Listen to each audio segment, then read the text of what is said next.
আমি হয়তো এক নিষ্ঠুর বাবা, কিন্তু আমার কাছে আমি শ্রেষ্ঠ। কেন বলছি শুনুন তাহলে। যে বাবা মা সন্তানের জন্য নিরাপদ পরিমাণ সম্পদ রেখে যান, তাদের সন্তানদের আমি দিনে দিনে নিঃশেষ হতে দেখেছি। নিশ্চয়তা মানুষকে অলস থেকে অলসতর করে। আপনি ভাবছেন আপনার রেখে যাওয়া অর্থ আপনার সন্তানকে নিরাপদ আগামী দেবে। ভুল। আপনার অর্থ আপনার 5 বছরের বাচ্চাকে দামি খেলনা দাবি করার মানসিকতা দেবে।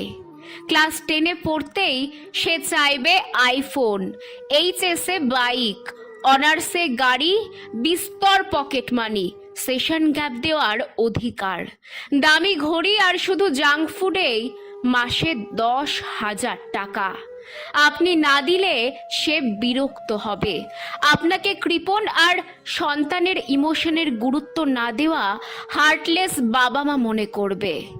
আমি বিশ্বাস করি পৃথিবীটা পরকালের মতোই হওয়া উচিত। যার যার পাপ পুণ্যের মতোই যার যার অর্থ পরিশ্রমের প্রাপ্তি হওয়া উচিত। আপনার কিছু স্বপ্ন ছিল। আপনি কলেজে পড়ার সময় ভেবেছিলেন 2 মেয়ের পড়াশোনার খরচ চালাবেন, আমেরিকা না হোক অন্তত নেপাল ঘুরে আসবেন। সেই স্বপ্ন আপনি ভুলে গেছেন সন্তানের নিশ্চিত ভবিষ্যতের ভাবনায়। আপনার এই ত্যাগ সন্তানের কাছে শুধুই দায়িত্ব পালন। অপরাধ কিন্তু সন্তানের নয়, ভুল আপনার।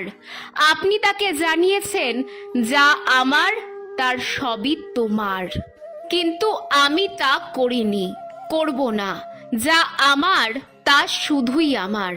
আমার মৃত্যুর পর তারা পেলেও পেতে পারে, আবার নাও পেতে পারে। আমার যদি কঠিন কোনো অসুখ হয়, আমি ওয়ার্ল্ড ক্লাস ট্রিটমেন্ট নেব, সমস্ত প্রপার্টি বিক্রি করে। মাত্র 5 দিন বেশি বেঁচে থাকার জন্য হলেও এটা আমি করব। আমার সন্তানেরা সেটা জানে, তাই তাদের কোনো নিশ্চয়তা নেই। তাই তারা সারভাইভ করা শিখেছে, আমি শিখিয়েছি। আমি শুধু তাদের পড়া আর চিকিৎসা নিয়ে কোনো প্রকার কার্পণ্য করিনি, করব না। বাবা হিসেবে, একজন মানুষ হিসেবে, অন্য একজন মানুষ যাকে আমি এ ধরনীতে এনেছি তার প্রতি আমার এটুকুই দায়িত্ব।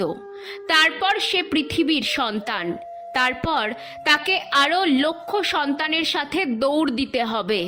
নিজের জায়গা নিজেকে তৈরি করতে হবে। যদি পারে সে তবেই জীবনের আনন্দ জানবে। আমার রেখে যাওয়া অর্থ দিয়ে সুখে থাকা আর অন্যের আন্ডারওয়্যার পরে ইজ্জত ঢাকা একই জিনিস। আমার সন্তানেরা অন্তত এইটুকু বুঝুক, এইটুকু মেরুদণ্ড তাদের তৈরি হোক।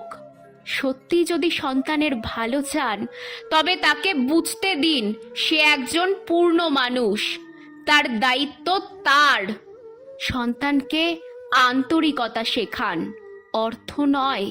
একটা কথা মাথায় রাখবেন, এটাই আপনার সন্তানের প্রকৃত শিক্ষা হওয়া উচিত। যদি এমন শিক্ষা আপনার সন্তানকে দিতে পারেন, তাহলে আপনার যদি 10 বিঘা জমি থাকে, আপনার সন্তানের সেটা 12 বিঘা হবে। আপনারটুকু না নিয়েই হবে।